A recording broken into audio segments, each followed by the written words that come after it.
Okay, let's unpack this. I want you to picture a specific kind of nightmare.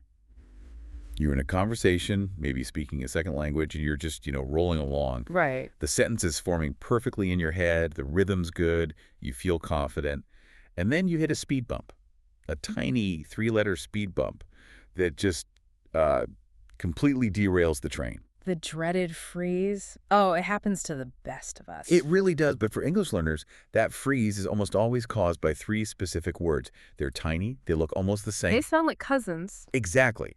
And yet, they are responsible for this, mountain of Yeah. anxiety. We're talking about the B words today. Be, being, and being. Yes, be, being, and being. If you're a native speaker, you probably use these thousands of times a day without even thinking about it. It's like breathing. It is. But if you're learning, these three are a trap. They're a minefield.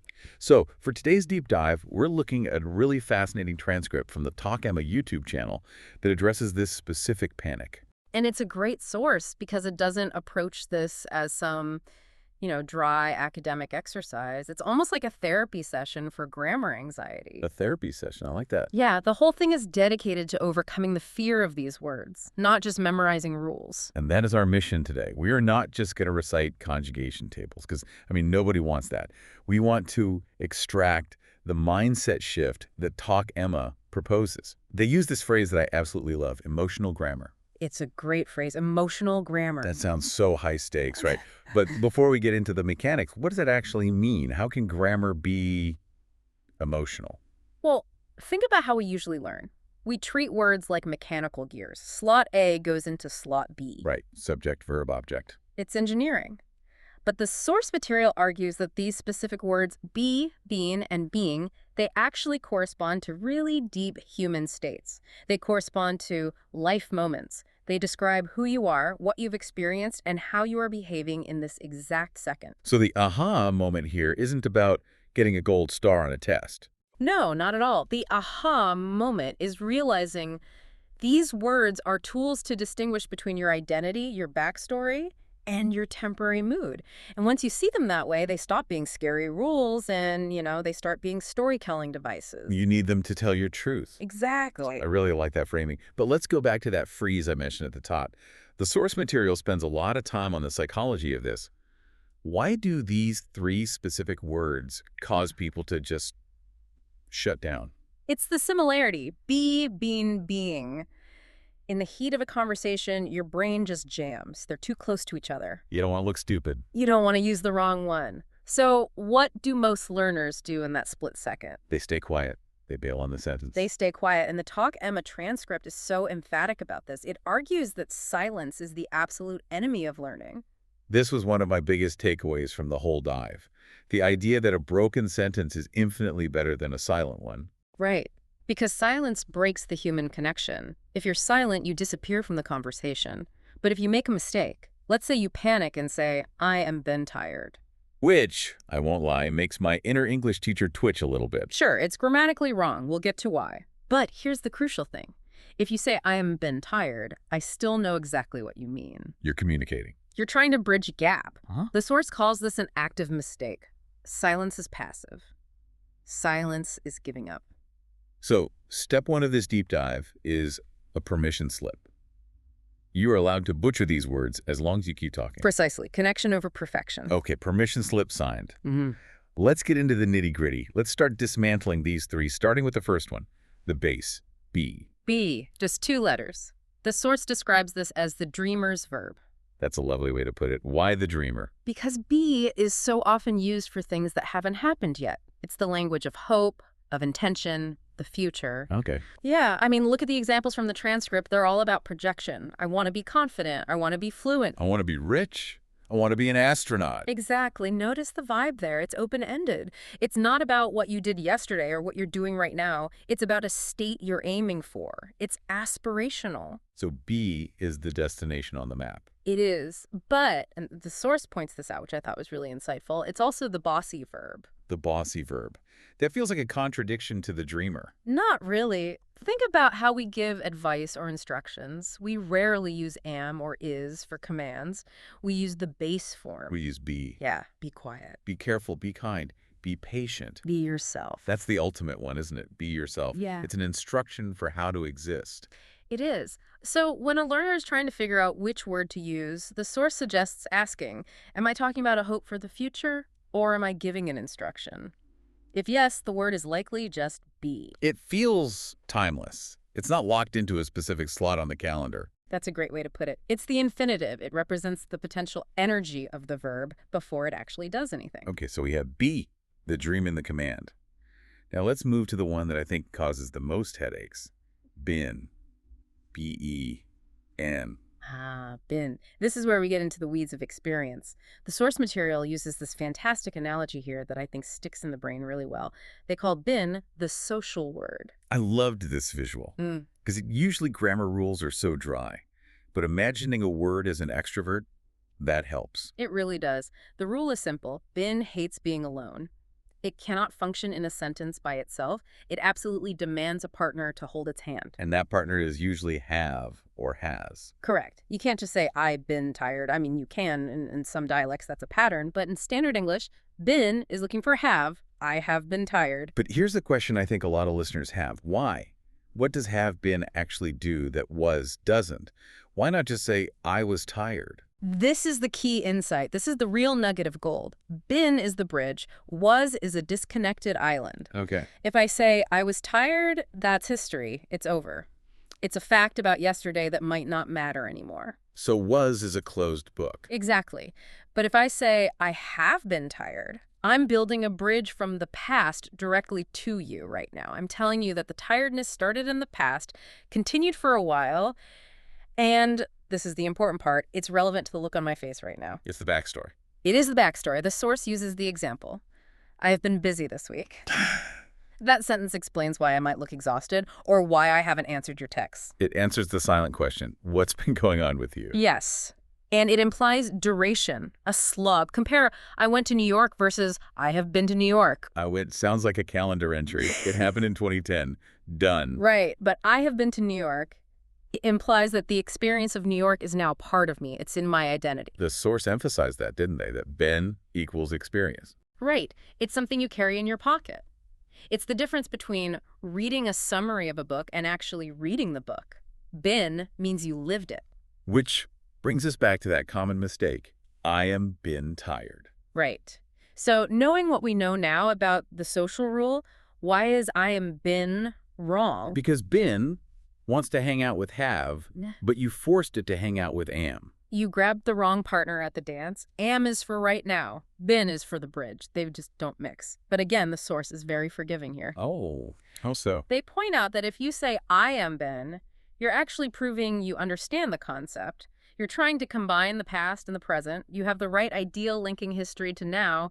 You just use the wrong helper verb. It's a productive mistake. It's a sign of a complex thought, just executed a little sideways. Okay, so be is the future dream. Been is the bridge of experience. That leaves us with the third one, the one with the being. Being. B-E-I-N-G. The source calls this the word for now, but it's more nuanced than just now. This is where the transcript gets really deep into like social dynamics. This is my favorite part. The distinction between who you are and what you are doing. It's critical. In English, we use being to describe a temporary state or behavior that contrasts with your permanent personality. It creates a separation between the person and the action. Exactly. Let's use the source's example. Compare these two sentences. Sentence A, he is quiet. Sentence B, he is being quiet. He's quiet feels like a label. That's his personality. He's an introvert. Done. It's permanent, a definition of his character. But he is being quiet implies that right now, in this specific situation, he's acting quietly. Maybe he's usually the loudest guy at the party. But today, he is being quiet. Yeah, and this is where the emotional grammar really shines. The source pointed out how you can use this to, save a relationship or soften a criticism. Oh, absolutely. This is a life hack. Imagine you're arguing with a partner. If you say, you are rude, what are you actually doing? I'm attacking them. I'm defining them as a bad person. You're attacking their soul. You're saying rudeness is your nature. But if you just add those three letters, I-N-G, and say, you are being rude, what changes? It becomes about the moment. It means, usually you're great, but right now, your behavior is the problem. Exactly. It creates an exit strategy. You aren't calling them a bad person. You're calling out a temporary bad mood. It's so much easier to stop being rude than to stop existing as a rude person. That is such a subtle but powerful difference. You are being lazy versus you are lazy. One is a critique of an afternoon, the other is a character assassination. And this is why the source material is so great. It shows that grammar isn't just about being correct, it's about being kind. It's about precision in how we treat people. Now, structurally, being also needs a helper, right? It's another social one. Correct. You'll hear learners say, I being happy. It feels incomplete. It needs am, is, or are. I am being happy. He is being careful. It sounds so active. It sounds like work. It is work. It implies the state requires effort or is happening actively right before your eyes. I am being patient usually implies I am trying very hard not to lose my cool. So we have the three pillars. Be, the timeless dream. Been, the bridge of experience. Being, the temporary action happening now. And the source did something really cool at the end. They synthesized this into a narrative arc. They showed how a single person uses all three to tell the story of learning a skill. The learner's journey. I thought this was brilliant. Walk us through that. Okay, picture a timeline of someone learning English. Step 1 is the goal. You use be. I want to be fluent one day. That's the hope, the vision board. Step 2 is the effort. You use been. I have been practicing every night for 6 months. Okay, that's the bridge. That connects your past sweat and tears to this moment. And step 3 is the change. You use being. I am being more confident when I speak now. Ah, okay. That describes the temporary active shift in behavior that's happening in real time. You're morphing into that confident person. I love that flow. I want to be, I have been, I am being. It covers the whole timeline of human growth in 3 sentences. And here's the kicker. Native speakers do this instinctively. They slide between these tenses without thinking. They feel the timeline. But learners stop and try to do the math. And that calculation causes the freeze. Right. So the goal isn't to memorize a chart. The goal is to feel the difference. Do I mean the dream, the bridge, or the behavior? The source also touched on something I think is really important for confidence. We assume native speakers speak perfect textbook English. The perfect native speaker, which is the biggest lie in language learning. It's a myth. It really is. I make mistakes all the time. The transcript points out that native speakers stumble constantly. They restart sentences, they say and they even make grammar mistakes when they're tired. But they don't stop. That's the They difference. don't stop. They self-correct and keep moving. And the source challenges the listener to adopt that same attitude.